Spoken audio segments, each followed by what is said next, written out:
وما ارسلنا من قبلك الا رجالا نوحي اليهم فاسالوا اهل الذكر ان كنتم لا تعلمون۔ اور ہم نے آپ سے پہلے صرف مردوں کو ہی پیغامبر بنا کر بھیجا تھا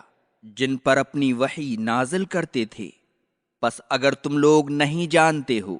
تو تورات و انجیل کا علم رکھنے والوں سے پوچھ لو۔ مشرکین مکہ کو تعجب ہوتا تھا کہ اللہ تعالیٰ نے ایک انسان یعنی مرد کو کیسے اپنا نبی بنا دیا۔ ان کے اسی شبہے کی تردید کرنے کے لیے اللہ تعالیٰ نے نبی کریم صلی اللہ علیہ وسلم کو مخاطب کر کے فرمایا کہ آپ سے پہلے جتنے بھی انبیاء ہم نے بھیجے سبھی انسان مرد تھے،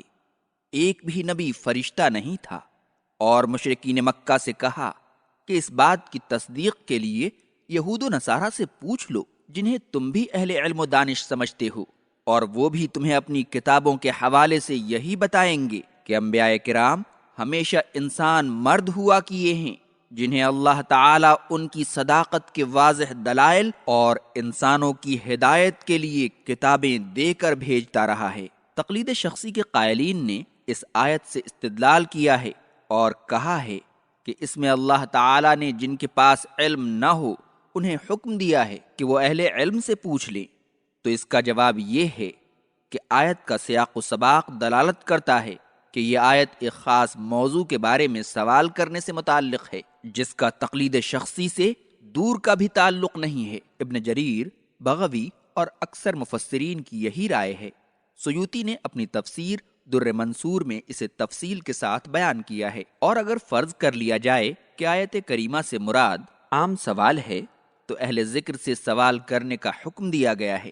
اور کلمہ ذکر سے مراد صرف اللہ کی کتاب اور اس کے رسول کی سنت ہے، یعنی ان لوگوں سے پوچھا جائے جو قرآن و سنت والے ہوں، اور جن سے پوچھا جائے وہ جواب میں اللہ کا قول یا رسول اللہ صلی اللہ علیہ وسلم کا قول بیان کر دیں اور سوال کرنے والا اس پر عمل کرے۔ ایسی صورت میں یہ آیت مقلدین کے خلاف حجت بن گئی، اس لیے کہ ان کا دعویٰ یہ ہے کہ لوگوں کے اقوال بغیر دلیل مانگے قبول کر لیے جائیں، جبکہ یہ آیت اس بات پر دلالت کرتی ہے کہ قرآن و سنت کا علم رکھنے والے سوال کرنے والوں کو قرآن کی آیت یا رسول اللہ صلی اللہ علیہ وسلم کی حدیث بتا دیں، اور اگر کوئی مقلد اپنے امام کا مذہب نہیں بلکہ قرآن و سنت کا سوال کرتا ہے تو وہ مقلد نہیں رہتا بلکہ وہ قرآن و سنت کا متبع ہو جاتا ہے۔ معلوم ہوا کہ یہ آیت تقلید شخصی کی نہیں بلکہ اتباع قرآن و سنت کی دلیل ہے، اور تقلید شخصی کے قائلین کے خلاف دلیل و حجت ہے۔ وباللہ التوفیق۔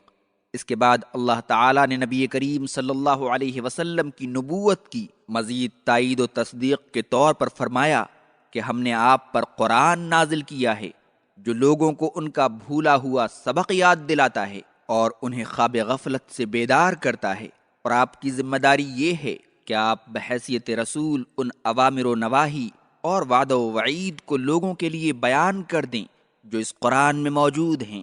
اور لوگوں کی ذمہ داری یہ ہے کہ قرآن کی آیات میں غور و فکر کر کے ہدایت کی راہ پر گامزن ہوں اور فلاح دارین حاصل کریں۔ بالبينات والزبر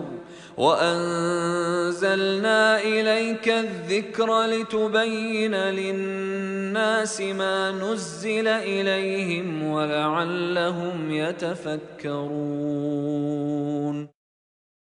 ہم نے انہیں معجزات اور کتابیں دے کر بھیجا تھا، اور آپ پر ہم نے قرآن نازل کیا ہے تاکہ لوگوں کے لیے جو کچھ نازل کیا گیا ہے اسے آپ ان کے لیے کھول کر بیان کر دیجئے، اور تاکہ لوگ غور و فکر کریں۔ أَفَأَمِنَ الَّذِينَ مَكَرُوا السَّيِّئَاتِ أَن يَخْسِفَ اللَّهُ بِهِمُ الْأَرْضَ